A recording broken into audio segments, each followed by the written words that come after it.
Hello students, myself Rahul Trivedi. Welcome in my YouTube channel Rahul Sarbayo Trivedi. Today we discuss a very important topic, AIDS.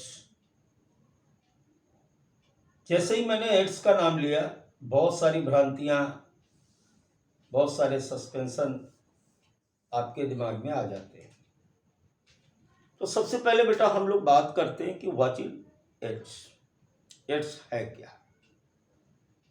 देखो, जब भी हम ads की बात करते हैं तो जनरली आप लोगों ने देखा होगा, ऐसे लिखा होता है AIDS, एड्स। दरअसल बच्चों, ये जो एड्स ऐसे लिखा होता है, ये इसका शॉर्ट फॉर्म है। क्या बताया मैंने? शॉर्ट फॉर्म है।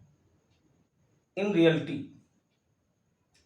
ए का मतलब यहां पर एक्वायर्ड, आई का मतलब इम्यून, और डी का मतलब है डिफिशियंसी, और एस का मतलब है सिंड्रोम। एक्वायर्ड,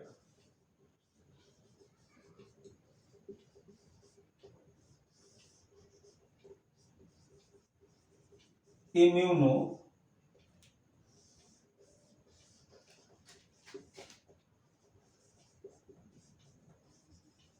डिफिशियंसी, और एस का मतलब यहां पर है सिंड्रोम।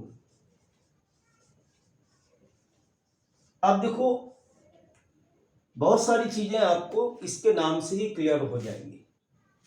एक्वायर्ड का मतलब प्राप्त की गई, इम्यून का मतलब सुरक्षा प्रणाली, डिफिशियंसी कमी, और सिंड्रोम का मतलब होता है बहुत सारे लक्षणों का समूह, या बहुत सारी एक साथ जब बीमारियां हो जाती हैं तो बायोलॉजी में हम लोग क्या बोलते हैं? इसको सिंड्रोम बोलते हैं। अर्थात ये एक ऐसी डिजीज है, ये एक ऐसी बीमारी है जो सबसे पहले ध्यान दे, एक्वायर्ड का मतलब एड्स जो है नॉट कोजेनाइटल डिजीज।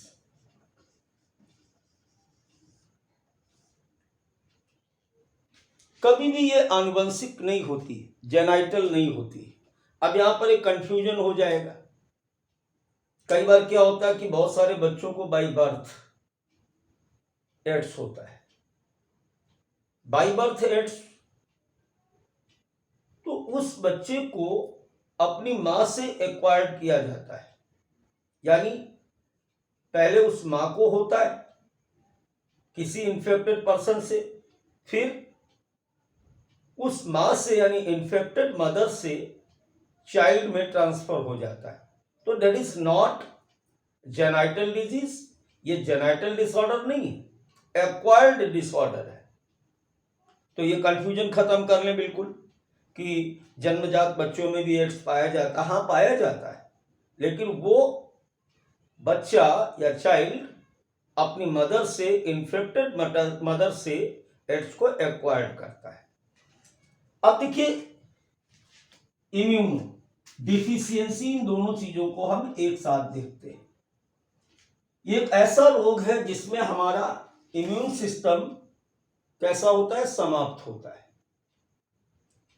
हमारे इम्यून सिस्टम की जो कैपेसिटी होती है वो कम होती है, जिसके कारण हमें क्या हो जाता है? Group of disease, group of disease हो जाती है। अब अगर हम एक लाइन में बात करें कि एड्स एक ऐसी बीमारी है जिसमें हमारे शरीर की सुरक्षा प्रणाली कम हो जाती है, समाप्त हो जाती है, जिसकी वजह से हमारे शरीर में बहुत सारी बीमारियां हो जाती हैं। तो I think my point is clear now. तो बात को समझ गए अब देखिए, दूसरा पॉइंट पे अगर हम बात करें आगे वाली अगर बात करते हैं इसके बारे में, सबसे पहले जानकारी यूएसए में हुई और 1981 में इसे फर्स्ट टाइम रिपोर्ट किया गया है। तो AIDS was first reported in USA in 1981। AIDS was first reported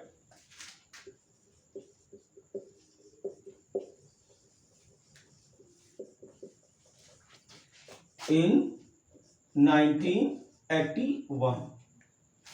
कहां पर इसे देखा गया सबसे पहले? In USA. सबसे पहले इसे यूएसए में 1981 में देखा गया। अब देखिए, जैसे हमें बात आती दिमाग में कि यूएसए में देखा गया, तो आपके दिमाग में भी एक क्वेश्चन आएगा। क्या आएगा? कि सर इंडिया में कब आया ये? तो AIDS infection was detected in India 1986। पहली बार कहां देखा गया? यूएसए में। कब देखा गया? 1981 में। और AIDS infection was detected in India कब? 1986। तो इन इंडिया 1986। अब इसके बाद देखो, हमारी एनसीईआरटी बहुत स्पेशली लिखती है, it has spread all over world and killing more than 25 million people. 81 से लेकर के अब तक कितने, मैंने बताया करीब 2.5 करोड़, 2,50,00,000 लोग अब तक इस बीमारी से मारे गए। देखिए, इसी बात से हम केवल एड्स की भयंकर बीमारी होने का, डेडली डिजीज होने का अनुमान लगा सकते हैं। I think my point is clear now. तो ये था हमारा इंट्रोडक्शन ऑफ एड्स। अब हम लोग बात करते हैं, तो हम बात करेंगे पैथोजन की। पैथोजन का मतलब क्या होता है? रोग का कारक। यानी ये जो एड्स है, एड्स का मतलब क्या बताया? Acquired immunodeficiency disease caused by. किसके द्वारा होती? तो आप एक बात ध्यान रखें, ये वायरल डिजीज है। किसके द्वारा होती बेटा? वायरस के द्वारा होती। इस वायरस का नाम है HIV। अब इसका नाम HIV क्यों रखा गया? HIV इसलिए रखा गया क्योंकि H for human immuno deficiency virus, ये ऐसा वायरस है जो ह्यूमन की इम्यूनिटी को कम करता है। इसलिए इसको हम क्या कहते हैं? HIV या ह्यूमन इम्यूनो डिफिशियंसी वायरस। इस श्रेणी में जितने भी वायरस आते हैं उनको हम क्या बोलते हैं? रेट्रोवायरस। क्या बोलते हैं बेटा? रेट्रोवायरस। बहुत ही इंपॉर्टेंट क्वेश्चन है, 5 स्टार क्वेश्चन है ये नीट के लिए। क्या बोला जाता है इसको? रेट्रोवायरस। अब आप लोगों ने जेनेटिक्स में पढ़ा था रिवर्स ट्रांसक्रिप्शन या सेंट्रल डोग्मा के बारे में, जहां आपसे बात की गई थी कि कुछ वायरस ऐसे होते हैं जिनके आरएनए के पास एक स्पेसिफिक टाइप का एंजाइम होता है जिसे हम कहते हैं रिवर्स ट्रांसक्रिप्टेज। और वो रिवर्स ट्रांसक्रिप्टेज एंजाइम आरएनए से डीएनए बनाने में मदद करता है।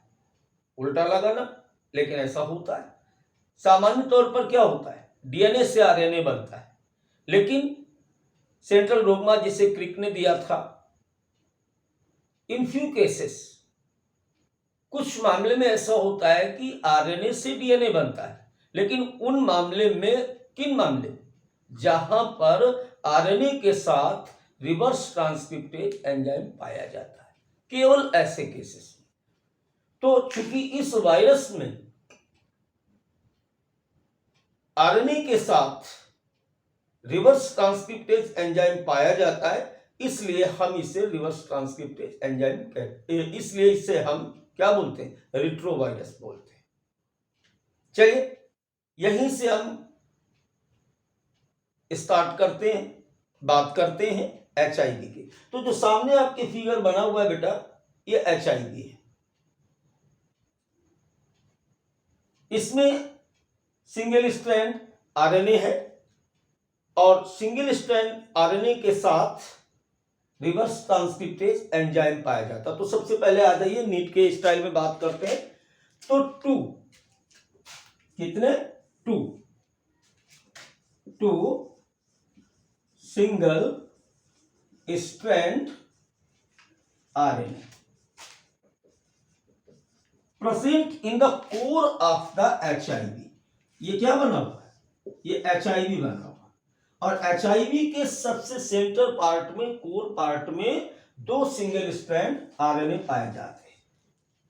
पहला क्वेश्चन। फिर दूसरी बात पूछी जाती है कि reverse transcriptase enzyme presence in HIV कहां पे होता है? तो इसी सिंगल स्ट्रैंड RNA के साथ ये जो आप देख रहे हैं ना, यहां पर ऐसे ये 2 पॉइंट ये दिखाए जा रहे हैं, इस द रिवर्स ट्रांसक्रिप्टेज एंजाइम। देखो एक बात समझ लो यार, यहां पर पूरी बात समझ के चलना, नहीं अभी जब इसकी पैथोजेनेसिस हम कराएंगे तो आपको पल्ले नहीं पड़ेगी, समझ नहीं आएगी।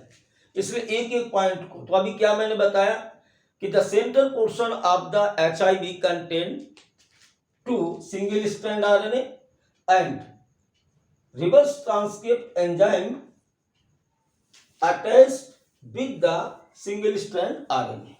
अब इसका जो जीनोम है यानी जो RNA है, ये अपने चारों तरफ कैप्सिड के द्वारा कवर्ड होता है। तो इसके चारों तरफ कैप्सिड किसकी बनी होती है? प्रोटीन की।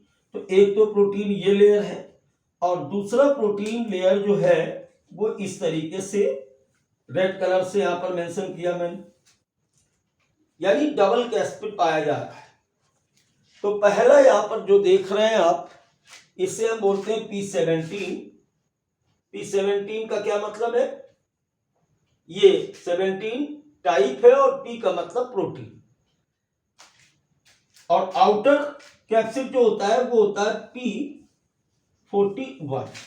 क्या बताया मैंने? Sorry, P24। I think my point is clear now. सबसे पहले क्या बताया गया कि 2 सिंगल स्ट्रैंड RNA कहां पर पाए जा रहे हैं? कोर पोर्शन में। रिवर्स ट्रांसक्रिप्टेज किसके साथ अटैच है? RNA के साथ। फिर इसके बाद जीनोम किससे कवर्ड है? तो 2 प्रोटीनिक लेयर से अंदर से बाहर आ रहे हैं, इसलिए जो फर्स्ट यानी इनसाइड है वो होती है प्रोटीन 17 और जो आउटसाइड होती है उसे हम बोलते हैं P24। अब देखो इसके बाहर आप देख रहे हैं कि ये स्पाइक्स दिख रहे हैं आपको, यहाँ उभरा हुआ स्थान दिख रहा है और ये ब्लैक कलर से जो लेयर आपको दिखाई दे रही है, ये क्या होते हैं? तो सबसे पहले हम बात करते हैं अब स्पाइक्स की। ये जो नुकीले कांटे आपको दिखाई दे रहे हैं, इसको बोलते हैं glycoprotein spikes. Glycoprotein spikes, okay. कई बार कुछ बुक्स में कुछ स्थानों पर ऐसे लिखा होता है GP120। फिर वही बात आ गई कि ग्लाइकोप्रोटीन का टाइप है 120। इस यानी जो ग्लाइकोप्रोटीन के स्पाइक्स हैं, they are embedded in the lipid bilayer. Lipid bilayer, और ये लिपिड बाइलेयर जो होती है बेटा, ये कहां से बनती है? Derived from the host cell membrane. Derived from host cell membrane. अभी जब पैथोजेनेसिस बताई जाएगी तो उसमें आपको पूरी बात समझ में आएगी। तो एक बार जल्दी जल्दी हम बात कर लेते हैं। अब हम बाहर से अंदर की तरफ चलते हैं। तो सबसे बाहर की तरफ यहाँ पर स्पाइक्स पाए जाते हैं, और स्पाइक्स जो होते हैं ग्लाइकोप्रोटीन्स के बने होते हैं, GP120। इसके जस्ट नीचे लिपिड की बाइलेयर होती है और ये लिपिड की बाइलेयर जो होती है ये होस्ट सेल मेम्ब्रेन से ड्राइव होती है, यानी होस्ट के द्वारा बनाई जाती है।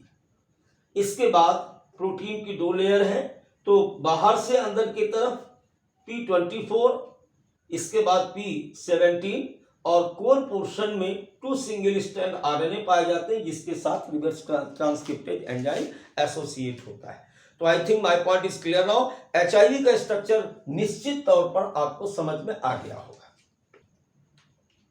तो बेटा अब हम बात करेंगे मोड ऑफ ट्रांसमिशन।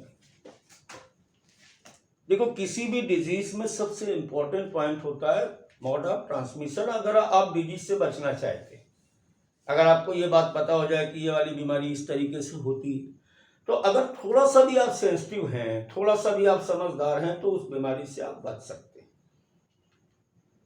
और फिर तो ये बहुत भयंकर बीमारी है, डेडली डिजीज है। तो इससे कैसे बचे? आइए बचने के लिए या ये जानने के लिए कि ये किस प्रकार से फैलती है, हम पॉइंट पर विचार करते हैं मोड ऑफ ट्रांसमिशन पर। देखो सबसे पहले आप एक बात समझ लें कि एड्स कभी भी फिजिकल कॉन्टैक्ट से नहीं फैलता है। यानी एड्स पेशेंट के साथ आप गले में हाथ डालिए, किस करिए, उसके कपड़े पहनिए, उसके साथ रूम शेयर करिए, कुछ भी करिए, आपको एड्स नहीं होगा। इसलिए कभी भी एड्स पेशेंट से भागना नहीं चाहिए। उसके साथ सहानुभूति रखें, उसके साथ रहें, लेकिन एक बात का हमेशा ध्यान रखें कि किसी भी प्रकार एड्स पेशेंट के फ्लूइड कांटेक्ट में नहीं आना है। यानी उसके शरीर के अंदर बहने वाले किसी भी द्रव पदार्थ के साथ संपर्क नहीं बनाना है। I think my point is clear now. तो अब विचार कर लेते हैं कुछ किताबी बातों पर। मूल मुद्दे की बात मैंने आपको समझा दी। क्या बात समझाई आपको मैंने? कि फ्लूइड कांटेक्ट में नहीं आना है, पहला पॉइंट। दूसरा पॉइंट कि फिजिकल कांटेक्ट से एड्स नहीं होता है। अब कुछ मूल बिंदुओं पर बात करते हैं कि मोड ऑफ ट्रांसमिशन कैसे होता है। तो सबसे पहले हम बात करते हैं कि sexual contact of infected person. अगर आप किसी ऐसे व्यक्ति के साथ सेक्सुअल कांटेक्ट बनाते हैं, कैसे व्यक्ति के साथ? जो ऑलरेडी पहले से वो इन्फेक्टेड है, तो क्या होगा? फ्लूइड कांटेक्ट होगा। और जब फ्लूइड कांटेक्ट होगा तो आपको एड्स होने के 101% चांसेस बनते हैं। दूसरा, transfusion of contaminated blood and blood products. यहां पर कॉन्टामिनेटेड ब्लड का मतलब ये बताया गया आपको कि इन्फेक्टेड पर्सन का जो ब्लड है वो कॉन्टामिनेटेड ब्लड है, प्रदूषित ब्लड। प्रदूषित का मतलब जिस ब्लड में ऑलरेडी पहले से एचआईवी प्रेजेंस है। ऐसे ब्लड को हमें कभी भी आधान नहीं करना है, ऐसे ब्लड के ट्रांसफ्यूजन से बचना है। तीसरा point, by sharing infected needles as in the case of intravenous drugs abuse. कभी भी किसी भी क्लिनिक में, अस्पताल में, कहीं भी हमें हमेशा नई नीडल और सिरिंज का प्रयोग करना चाहिए। और कभी ऐसे व्यक्ति के साथ तो बिल्कुल नीडल को शेयर नहीं करना है जो इंट्रावेनस यानी नसों में, कुछ लोग ऐसे होते हैं जो आजकल ड्रग्स लेते हैं और वो ड्रग्स इंट्रावेनस होती है, और उस सिरिंज के द्वारा यदि आप इंजेक्ट कराते हैं तो सीधी सी बात मैंने क्या कहा था कि फ्लूइड कांटेक्ट में नहीं आना। वो नीडल इन्फेक्टेड पर्सन के फ्लूइड यानी ब्लड को कांटेक्ट करती है, और जैसे ही वो नीडल आपकी बॉडी में एंट्री करेगी, क्या हो जाएगा? आपके शरीर में एचआईवी प्रवेश कर जाएगा। नेक्स्ट पॉइंट पे बात करें तो from infected mother to her child through placenta. Infected mother को अपने बच्चे में क्या करेगी? तुरंत प्लासेंटा के थ्रू एचआईवी को ट्रांसफर कर दे। मैंने पहले भी कहा था आपसे कि एक्वायर्ड डिजीज है, नॉट ए कोजेनाइटल डिजीज। अब आप समझ गए कि इन्फेक्टेड मदर के द्वारा किसमें चला जाता है, बच्चे में, through placenta. I think my point is clear now. कभी कभी कुछ लोग ऐसे होते हैं जिनके मल्टीपल सेक्स पार्टनर होते हैं, यानी एक से अधिक लोगों के साथ सेक्स करते हैं, उनमें भी HIV जाने की पूरी संभावना बनी रहती। तो सेफ सेक्स के लिए एक ही जीवन साथी का प्रयोग करें। अब इसके अलावा ड्रग्स एडिक्टेड पर्सन, ऊपर बात हो चुकी है कि जो ड्रग्स एडिक्टेड पर्सन होते हैं वो ऐसी निडिल का प्रयोग करते हैं, और उस ग्रुप के लोग जो होते हैं वो प्रायः ऐसा देखा गया है कि एक ही निडिल से कई लोग अपने ड्रग्स को इंजेक्ट कर लेते हैं। Individual who require repeated blood transfusion, कुछ पेशेंट ऐसे होते हैं जिनको बार बार रक्त की आवश्यकता होती है, और ऐसे लोगों में भी HIV के ट्रांसमिशन की बहुत ज्यादा चांसेस होते हैं। तो I think my point is clear now. एक बार फिर से क्लियर कर लेते हैं, किन किन विधियों के द्वारा, किस किस मोड के द्वारा HIV का ट्रांसमिशन होता है। तो पहला पॉइंट हमारा था कि HIV transmitted through sexual contact of infected person. Second point मैंने बताया था कि transfusion of contaminated blood and blood products. Third point, by sharing infected needles as in the case of intravenous drugs abuse from infected mother to her child through placenta. और multiple sex partner जिन लोगों के पास होते हैं, या जो drugs addicted person होते हैं, या इंडिविजुअल्स वो कौन से जिन्हें कई बार रक्त की आवश्यकता होती है। तो इस तरीके से इन मेथड्स के द्वारा, इन मोड्स के द्वारा HIV का ट्रांसमिशन होता है। अब हम बात करेंगे mode of action of AIDS virus. Mode of action of AIDS virus, यानी अब हम बात करेंगे पैथोजेनेसिस की। पैथोजेनेसिस का बेटा क्या मतलब होता है? पैथोजेनेसिस का मतलब ये होता है कि कोई भी जो पैथोजेंस है वो हमारी बॉडी में एंट्री करने के बाद हमें रोगग्रस्त या विद द डिजीज किस प्रकार से करता है। I think my point is clear now. What is pathogenesis? तो अब हम बात करने जा रहे हैं किसकी? पैथोजेनेसिस ऑफ HIV या एड्स की। देखिए मैंने क्या कहा था अभी कि बाई फ्लूइड ये इन्फेक्टेड पर्सन से किसी न्यू होस्ट में एंट्री करता है। तो ये हम बना लेते हैं इसका कोर पार्टिकल्स, यानी HIV का RNA, genome of HIV। I think my point is clear now. कहां से आया? By fluid of an infected person. देखिए सबसे इंपॉर्टेंट हेडलाइंस यही है। सबसे ज्यादा क्वेश्चन अगर कहीं से नीट में आते हैं तो इसकी पैथोजेनेसिस से आते हैं, इसलिए बहुत ध्यान से हमारी बात को सुनेंगे। अब ये जो जीनोम ऑफ HIV यानी क्या है? Single strand two single strand RNA with reverse transcriptase enzyme. हमारे शरीर में एक विशेष प्रकार की सेल होती है। उस विशेष प्रकार की सेल को हम कहते हैं, क्या बोलते हैं? Macrophages cells. Macrophage cells, right. क्योंकि यहां से दो क्वेश्चन पूछे जाते हैं। वो कौन सी सेल है जिसमें सबसे पहले HIV हमारे शरीर में अटैक करता है, और दूसरा वो कौन सी सेल है जो HIV के लिए फैक्ट्री की तरह कार्य करती है।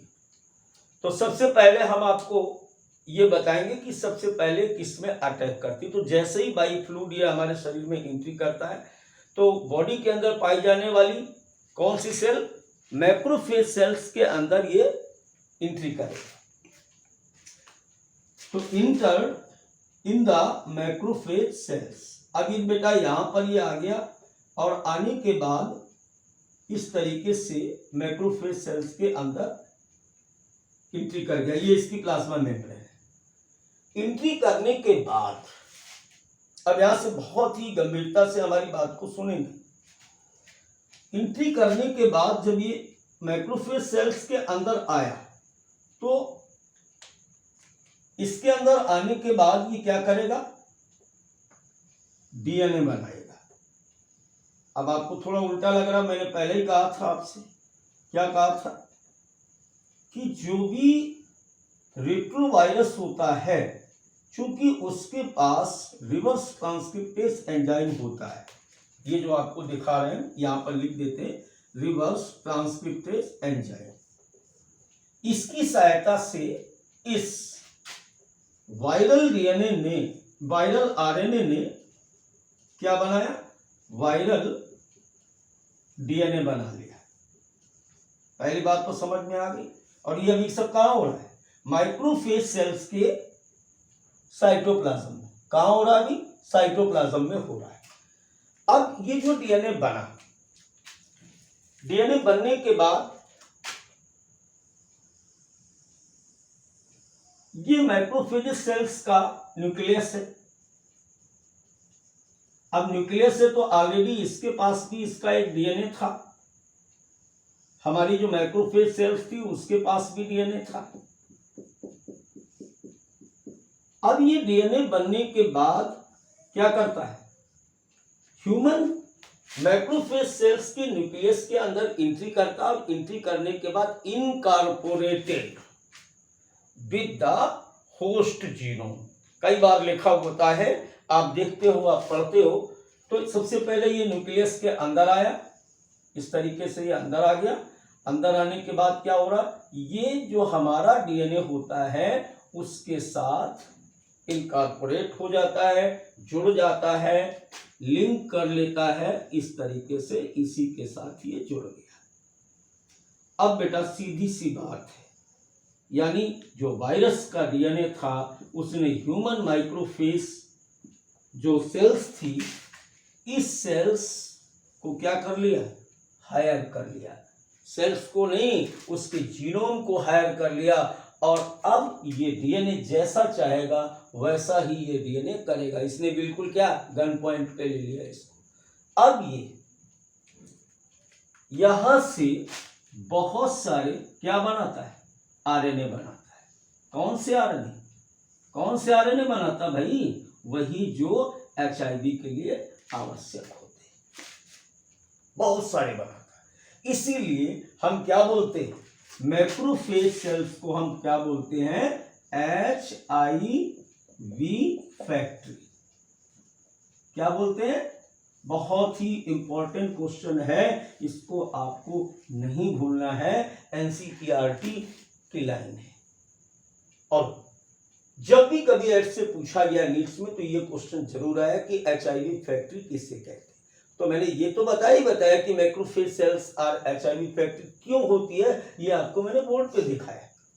अब देखिए क्या होता है कि इनमें से कुछ सेल मेम्ब्रेन के साथ ऐसे अटैच हो जाते हैं, जाकर के ऐसे यहां से आकर के इस जगह पर, चूंकि आपको बताया था कि ग्लाइकोप्रोटीन्स जो होती है वो derive from the host cell membrane, तो यहां पर ये क्या होगा, यहां पर बेटा ये इसको ग्लाइकोप्रोटीन्स बनाएगी, और दूसरी तरफ ये जो कुछ इनमें से होते हैं, कुछ जो होते हैं ये राइबोसोम के पास आएंगे, और राइबोसोम के द्वारा यहां से क्या बनाई जाती है, प्रोटीन, जो मैंने अभी बताई थी ना 17 प्रोटीन, ठीक है, 24, तो वो जो प्रोटीन्स थी, जो कैप्सिड के लिए प्रोटीन थी, वो राइबोसोम बनाएगा, और सब किसके आदेश पे हो रहा है, इसी आरएनए के। I think my point is clear now. तो एक बार फिर से हम बात को समझ लेते हैं। सबसे पहले क्या होता है, किसी भी इन्फेक्टेड पर्सन के द्वारा फ्लूइड के थ्रू एचआईवी किसी भी न्यू होस्ट में एंट्री करता है। एंट्री करने के बाद सबसे पहले कहाँ जाएगा, मैक्रोफेज सेल्स के अंदर एंट्री करता है, और यहां पहुंचने के बाद रिवर्स ट्रांसक्रिप्टेज एंजाइम्स, किसके थ्रू, रिवर्स ट्रांसक्रिप्टेज एंजाइम की प्रेजेंस में डीएनए बनाता है।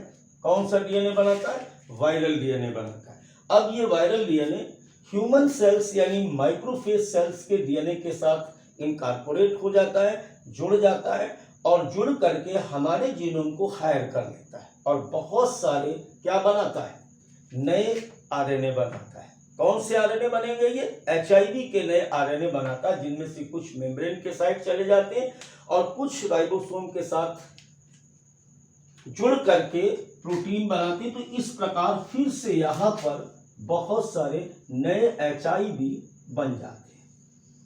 I think my point is clear.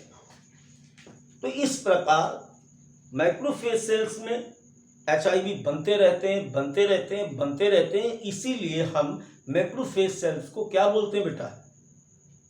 HIV factory. अब देखिए बात को आगे बढ़ाते हैं। यहां से निकल करके एचआईवी जो होता है वो हेल्पर टी लिम्फोसाइट पर अटैक करता है। देखो कई बार बच्चे पूछ देते सर बहुत बाकी लिम्फोसाइट थी उस पर क्यों नहीं अटैच करता? बेटा इसमें CD4 रिसेप्टर्स पाए जाते हैं इसकी सेल मेम्ब्रेन्स के साथ। क्या बताया मैंने? CD4 रिसेप्टर्स पाए जाते हैं और इसी CD4 रिसेप्टर्स के साथ एचआईवी जो होता है वो अटैच हो जाता है। और अब यहां पर जब ये पहुंच जाएगा, पहुंचने के बाद फिर यहां पर मल्टीपल होगा। क्या होगा? मल्टीपल होगा, बार बार विभाजित होगा। अब ये सेल्स बर्स्ट होगी और फिर यहां से नए एचआईवी निकलते हैं। I think my point is clear now. देखिए बेटा एक बात ध्यान रखें आप यहाँ पर। क्या ध्यान रखनी है हमको? कि जो टी लिम्फोसाइट्स होती है ये हमारे शरीर की बहुत ही इंपॉर्टेंट सेल्स है इम्यून सिस्टम के लिए। चूंकि मैंने आपको पहले पढ़ाया था इम्यूनिटी के अंतर्गत कि टी लिम्फोसाइट जो होती है वो स्टिमुलेट करती है बी लिम्फोसाइट को। किसके लिए? एंटीबॉडी फॉर्मेशन के लिए। और साथ ही साथ किलर सेल को क्या करती? स्टिमुलेट करती है नॉन सेल्फ सेल्स को किल करने के लिए। अब सीधी सी बात है कि अगर हम टी लिम्फोसाइट को किसी तरह से बॉडी में कम कर दें तो दोनों काम नहीं हो पाएंगे। कौन से दो काम नहीं हो पाएंगे? ना तो एंटीबॉडी बन पाएगा और ना ही हम नॉन सेल्फ सेल्स को डिटेक्ट कर पाएंगे, पहचान पाएंगे। तो इस प्रकार क्या होता है कि टी लिम्फोसाइट जैसे ही हमारे शरीर में कम होने लगते हैं, यानी बार बार ये जाएगा और ये बढ़ेंगे, बढ़ने के बाद ये बर्स्ट होगी, रप्चर्ड होगी और फिर नए एचआईवी बनेंगे, फिर नई टी हेल्पर सेल्स को। एक कंडीशन ऐसी आ जाती है जब हमारी बॉडी में 200 mm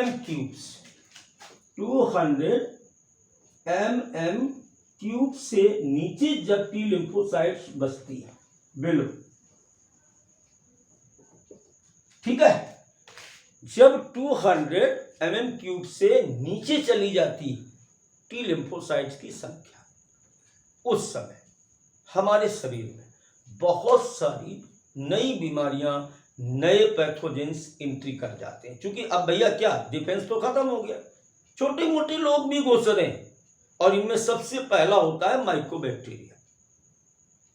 इनके साथ कई बार वायरस, फंजाई, टैक्सोप्लाज्मा जैसे पैथोजेंस भी हमारी बॉडी में एंट्री करने के बाद हमारे शरीर में बहुत सारी बीमारियां जैसे डायरिया है, ट्यूबरकुलोसिस है, ऐसी कई सारी बीमारियां एक साथ हमारी बॉडी में एपियर हो जाती। इसीलिए हम इसे लास्ट में क्या बोला था मैंने? Syndrome, deficiency syndrome. चूंकि यहां पर इम्यून सिस्टम पूरी तरह से बर्स्ट हो चुका है, चूंकि जो मेन सेल्स थी, जो पूरे इम्यून सिस्टम की चाबी थी यानी टी लिम्फोसाइट, ये समाप्त हो गई, कम हो गई, ये अपना काम नहीं कर पा रही हैं। तो ना तो हमारी बॉडी किसी भी पैथोजन के प्रति एंटीबॉडी बना पा रही है और ना ही क्या कर पा रही, क्या नहीं कर पा रही भाई, नॉन सेल्फ सेल्स को डिटेक्ट कर पा रही है, पहचान पा रही।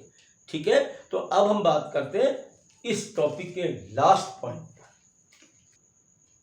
तो अब सबसे पहले हम बात कर लेते हैं डायग्नोसिस ऑफ एड्स की। डायग्नोसिस ऑफ एड्स का मतलब कि अगर किसी पेशेंट को एड्स है तो हम इस बात को कैसे जानेंगे कि इसको एड्स है। तो वाइडली यूज्ड डायग्नोस्टिक टेस्ट जो होता है वो होता है एलिसा, एंजाइम लिंक्ड इम्यूनोसॉर्बेंट एसे। एक बार फिर से इसका फुल फॉर्म सुने, एंजाइम लिंक्ड इम्यूनोसॉर्बेंट एसे। इसके द्वारा हम इस बात का पता लगाते हैं कि पर्सन में एड्स यानी HIV प्रेजेंस है उसकी बॉडी में कि नहीं प्रेजेंस है। अब अगर इससे पता चल जाता है कि ये टेस्ट अगर पॉजिटिव होता है तो उसके लिए हम एक टेस्ट और करते हैं, उसे हम कहते हैं वेस्टर्न ब्लॉटिंग टेस्ट। और ये जो टेस्ट होता है ये क्या करता है, ये एलिसा को कंफर्म कर देता है। I think my point is clear now. अब हम लास्ट पॉइंट यानी प्रिवेंटेशन ऑफ एड्स की बात करते हैं। अगर किसी व्यक्ति को एड्स से कैसे बचाया कैसे जाए। देखो सबसे पहले आप बात एक समझ लें कि इस रोग का आज तक कोई इलाज नहीं है, no cure, no vaccine has been prepared. अभी तक इसका कोई भी वैक्सीन नहीं बना है। दोनों बातें समझ लें, कितनी गंभीर समस्या है। क्या कि इस रोग का कोई इलाज नहीं है। दूसरी बात, आज तक इस रोग का कोई भी वैक्सीन नहीं बना है। खास करके डॉक्टर जैसे आप कहेंगे कि सर इसमें तो कई साल हमने सुना कि दवाइयां दी जाती। हाँ, इसमें कुछ एंटी रिट्रोवायरस ड्रग्स दी जाती हैं, मेडिसिन दी जाती हैं जो मृत्यु को थोड़ा सा आगे बढ़ा देती, यानी पेशेंट की लाइफ को रिकवर करती, लेकिन श्योरिटी नहीं ले सकते हम कि ऐसे पेशेंट की डेथ नहीं होगी। इसलिए हमें इस रोग से बचने के लिए क्या क्या करना चाहिए, प्रॉपर ब्लड टेस्ट कराना चाहिए ताकि अगर समय रहते हमें इस बात का पता चल जाए कि बॉडी में HIV है या नहीं है। हमेशा डिस्पोजेबल नीडल्स सिरिंज का प्रयोग करना चाहिए। फ्री डिस्ट्रीब्यूशन ऑफ कंडोम्स, मैंने पहले भी कहा था कि मल्टीपल सेक्स पार्टनर्स नहीं रखने चाहिए। Controlling drugs abuse, people should be educated about AIDS. ज्यादा से ज्यादा जानकारी ही इस रोग का बचाव होता है। एक क्वेश्चन और आया एक बार कि वर्ल्ड एड्स डे कब मनाया जाता है। तो वर्ल्ड एड्स डे जो होता है बेटा 1 दिसंबर को मनाते हैं। कब मनाते हैं? 1 दिसंबर को। इसमें जो नाको, NACO, नाको का मतलब यहां पर है National AIDS Control Organization, National AIDS Control Organization, और साथ ही साथ NGO के द्वारा बहुत सारे ऐसे काम किए जाते हैं, बहुत सारी जानकारियां दी जाती हैं जिससे नए पेशेंट्स को हम एड्स से बचा लें। तो अगर आपको ये वीडियो पसंद आया हो तो निश्चित तौर पर इसे लाइक करें, शेयर करें, कमेंट्स करें, और साथ ही साथ अगर आप हमारे चैनल पर पहली बार जुड़े हैं तो निश्चित तौर पर इसे सब्सक्राइब करके आप भी अपना सिलेक्शन सिक्योर करें। फिर मिलते हैं एक नए टॉपिक के साथ।